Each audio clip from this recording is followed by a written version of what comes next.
అందరికీ నమస్కారం. తెలంగాణ ప్రభుత్వం విద్యాశాఖపై దృష్టి పెట్టినట్టు కనిపిస్తోంది.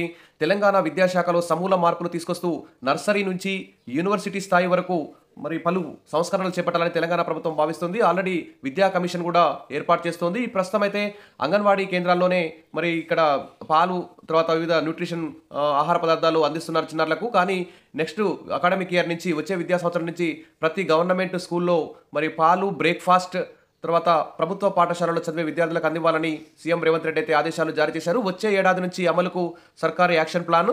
ప్రస్తుతానికైతే అంగన్వాడీ కేంద్రాల్లో nursery, LKG, UKG, pre school అయితే కొనసాగుతుంది. ఈ ప్రీ స్కూల్ని కూడా గవర్నమెంట్ ప్రైమరీ స్కూళ్ళలో ప్రవేశపెట్టాలని చెప్పేసి, నర్సరీ, ఎల్కేజీ, యూకేజీ ప్రవేశపెట్టాలని చెప్పి కూడా సీఎం రేవంత్ రెడ్డి అయితే కీలక నిర్ణయం తీసుకున్నారు. అదేవిధంగా విద్యా కమిషన్ కూడా ఆకునూరి మురళి అధ్యక్షతన ఏర్పడిన విద్యా కమిషన్ కూడా ప్రీ ప్రైమరీ తరగతుల్ని గవర్నమెంట్ స్కూల్లో ప్రవేశపెట్టాలని కూడా సూచించే అవకాశం అయితే, రిపోర్ట్ ఇచ్చే అవకాశం ఉంది. ఇక్కడ వివరాల్లోకి వెళ్దాం. సీఎం రేవంత్ రెడ్డి గారు విద్యాశాఖ మీద కీలక సమీక్ష నిర్వహించారు. ఆ సమీక్షలోని ముఖ్యాంశాలు ఇక్కడ చూద్దాం. ప్రతి పాఠశాల కార్పొరేట్ తరహాలో ఉండాలి. కనీస సౌకర్యాలు లేని స్కూల్స్ ప్రభుత్వ స్థలాల్లోకి షిఫ్ట్ చేయాలి. పైలట్ ప్రాజెక్టుగా ప్రైమరీ పాఠశాలల్లో అమలు. విద్యాశాఖ సమీక్షలో అధికారులకు సీఎం ఆదేశం. ప్రభుత్వ పాఠశాలలో చదివే విద్యార్థులకు పాలు, బ్రేక్‌ఫాస్ట్ అందించే కార్యక్రమాన్ని వచ్చే విద్యా సంవత్సరం నుంచి అమలు చేసేలా యాక్షన్ ప్లాన్ తయారు చేయాలని రేవంత్ రెడ్డి అధికారులను ఆదేశించారు. శుక్రవారం జూబ్లీహిల్స్లోని తన నివాసంలో విద్యాశాఖపై సమీక్షించారు. రాష్ట్రంలోని ప్రతి ప్రభుత్వ పాఠశాలను కార్పొరేట్ స్థాయిలో తీర్చిదిద్దాలని, వచ్చే విద్యా సంవత్సరం నుంచి టిఫిన్, పాలు అందించాలని చెప్పి సూచించారు. తర్వాత తొలి దశలో ఓఆర్ఆర్ పరిధిలోని కోర్ అర్బన్ ప్రాంతాలపై దృష్టి సారించాలని, సరైన సౌకర్యాలు లేని పాఠశాలను అందుబాటులో ఉన్న ప్రభుత్వ స్థలాలకు తరలించాలని సూచించారు.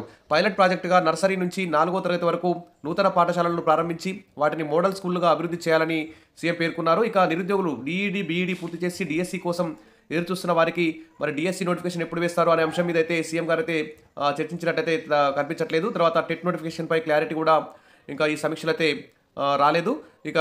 మరిన్ని ముఖ్యంగా బీఈడి, డిఈడి పూర్తి చేసిన దాదాపు 3 లక్షల మంది అభ్యర్థులు డిఎస్సి కోసం ఎదురు చూస్తున్నారు. రాష్ట్రంలో దాదాపు 15,000 పైగా డిఎస్సి పోస్టులు ఖాళీగా ఉన్నట్లు కనిపిస్తుంది. వెంటనే డిఎస్సి నోటిఫికేషన్ కూడా విడుదల చేసి ఖాళీ పోస్టులన్నీ భర్తీ చేసి విద్యార్థులకి నాణ్యమైన విద్య అందించే విధంగా ప్రభుత్వం చర్యలు తీసుకోవాలి. అదేవిధంగా ఇన్ సర్వీస్ టీచర్లకి సెపరేట్గా టెట్ నిర్వహించే అంశంలో కూడా ప్రభుత్వం ఎన్సిటిఈతో మాట్లాడి ఇన్ సర్వీస్ టీచర్లకు స్పెషల్ టెట్ నిర్వహించాలి. తర్వాత డిఎస్సి అభ్యర్థుల కోసం బీఈడి, డిఈడి వారికి స్పెషల్ వేరే టెట్ నోటిఫికేషన్ విడుదల చేస్తే అందరికీ న్యాయం జరిగే అవకాశం ఉంది.